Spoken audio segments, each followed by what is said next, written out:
කේකස් kitchen එකට ඔයාලව අදත් මම ආදරෙන් පිළිගන්නවා. අපි හැමදාම හදන කුකුල් මස් කරි එක අද ටිකක් වෙනස් විදියකට හදලා බලමු. මම අද ඔයාලට කියලා දෙන්නම් ඉතා රසවත් කුකුල් මස් ඇඹුල්තියල් එකක් හදාගන්නේ කොහොමද කියලා. බලමු මොනවාද ඒකට අවශ්‍ය කියලා. මේකට අද මම ගත්තා හැම ඉවත් කරගත්ත චිකන් ග්‍රෑම් 800ක්. මම මෙතන ගොරක ග්‍රෑම් 50ක් අඹරගෙන අරගෙන තියෙනවා. මම මේක වතුර ටිකක් දාලා තම්බගෙන තමයි මේක අඹරගෙන තියෙන්නේ. ඕගොල්ලොත් මේක මේ විදිහට හදාගන්න. ලොකු ලුණු ගෙඩි 4කුත් මම මේ විදිහට කපාගෙන තියෙනවා. මේක ලුණු වැඩි වෙන තරමට මේක හොඳ රසයකින් අපිට හදාගන්න පුළුවන්. ඊට පස්සේ මම කරපිංච ටිකකුත් මේ විදිහට ගත්තා. එන්සල් කරවුන ඇටි ටිකකුත් මම ගත්තා. රම්පේ කෑලි 2-3කුත් ගත්තා. සුදුරුණු ටිකකුත් මම මේ විදිහට චොප් කරගෙන තියෙනවා. අමු මිරිස් ටිකකුත් මම මේ වගේ පොඩියට කපා ගත්තා. ඊට පස්සේ මම තව අරගෙන තියෙනවා කොත්තමල්ලි කුඩු, සූදුරු කුඩු, තුනපහ කුඩු, මිරිස් කුඩු, ගම්මිරිස් කුඩු, ලුණු කුඩු. මේ ටික තමයි මගේ චිකන් ඇඹුල්තියල් එක හදාගන්න අවශ්‍ය. මම ඕගලන්ට පෙන්නන්නම් දැන් මේක හදන විදිහ. අපි බලමු මේ චිකන් ටික කොහොමද හදාගන්නේ කියලා. මම මේ චිකන් ටික ඉස්සෙල්ලාම බෝල් එකට දාගන්නවා.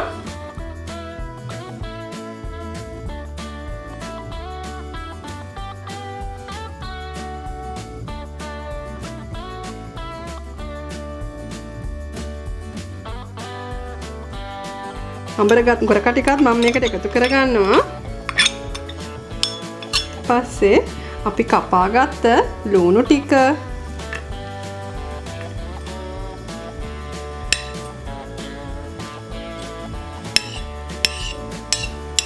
කරපිංචා,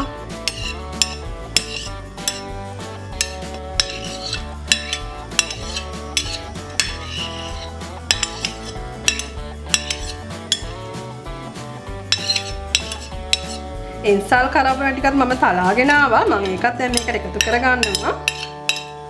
මිරිස් කුඩු තේ හැඳි 2ක් විතර මම මේකට දාගන්නවා. උඩට පුරවලා දාගන්නවා.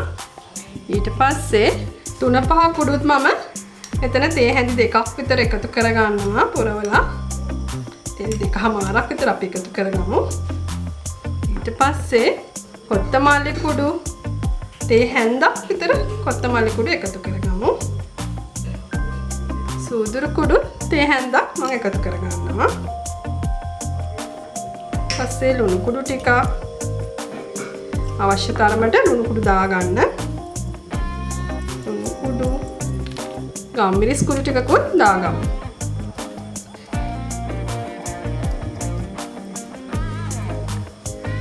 ඊට පස්සේ ගොරක මම කලින් තම්බගත්ත වතුර ටිකත් මේකට එකතු කරගන්න. ඕගොල්ලෝ ඒක ගොරක තම්බ ගද්දි මේ වතුර ටික තියලා ඕගොල්ලොත් ඒක එකතු කරගන්න මේ චිකන් එකට. දැන් මේ චිකන් ටික අපි හොඳට මික්ස් කරගමු. මේ විදිහට මේ තුනක හොඳට යන විදිහට මේක අපි මික්ස් කරගමු.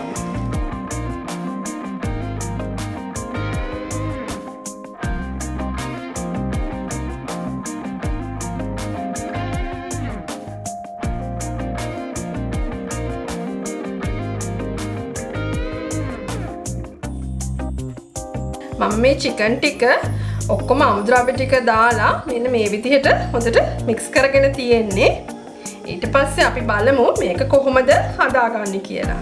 මම මේ චිකන් ඇඹුල්තියල් එක හදාගන්න මේ වගේ ඝනකම් මැටි ඇතිලියක් තමයි අද ගන්නේ. ඕගොල්ලොත් ඒක මේ හදනවා නම් මේ වගේ මැටි ඇතිලියක්ම පාවිච්චි කරන්න. මම දැන් මේ විදිහට මේ වගේ කෙහෙල් කොලයක් අරගෙන මේකට දාගන්නවා. ඕගොල්ලෝ මේ විදිහට කෙහෙල් කොලයක් අරන් මේ විදිහට දාගන්න ඕන. ඊට පස්සේ ඒකත් අරගෙන මම මේක මේ විදිහට දාගන්නවා. ඊට පස්සේ අපි මේකට හොඳට තෙල් ටිකක් ගාගමු කෙහෙල් කොලේට. දැන් අපි දාගත්ත කෙසෙල් කොලේ උඩින් තෙල් ටිකක් මෙන්න මේ විදිහට හොඳට මේකේ ගාගමු. තෙල් ටිකක් වැඩියෙන් ගාගමු. චිකන් ටික හොඳට තම්බ ගන්නත් ඕනේ හින්දා.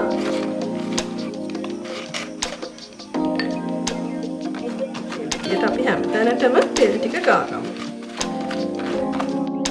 දැන් අපි මේ චිකන් ටික තෙල් ගාගත්ත මේ කෙසෙල් කොලේ උඩට දාගමු. මේ විදිහට දාගමු අපි.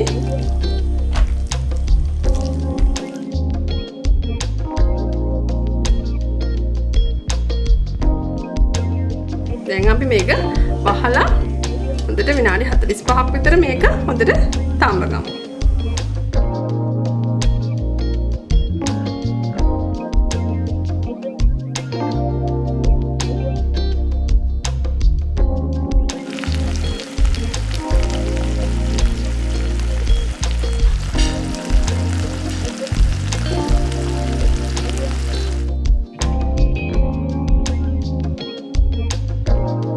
දැන් මද කියන්නේ මේ චිකන් එක හදාගත්තා. මේක මම පැයක් විතර මේ විදිහට මේ ලිපේ තියාගත්තා. දැන් නම් මේක හොඳට තැම්බිලා තියෙනවා.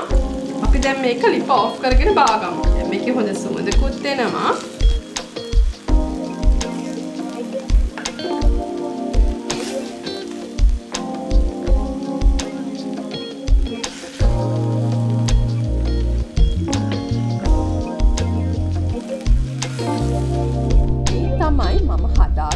ගොඩක් රස චිකන් ඇඹුල්තියල් එක. මේක කලින් දවසේ හදලා තියලා පහුවදා ගද්දි තමයි ගොඩක් රස. ඔයාලත් මේක මේ විදිහටම හදලා රස බලන්න. තව දෙයක් මං හදපු විදිහටම මේක හදාගෙන oven එකේ උනත් ට්‍රේ එකකට කිරි පොලයක් දාලා සෙල්සියස් අංශක 200 උෂ්ණත්වයට විනාඩි 45ක් වගේ බේක් කරලා හදා ගන්නත් පුළුවන්. ඔයගොල්ලන්ට පහසු ක්‍රමයකට මේක හදලා බලන්න. ගොඩක් ස්තුතියි මාත් එක්ක එකතු වුණාට.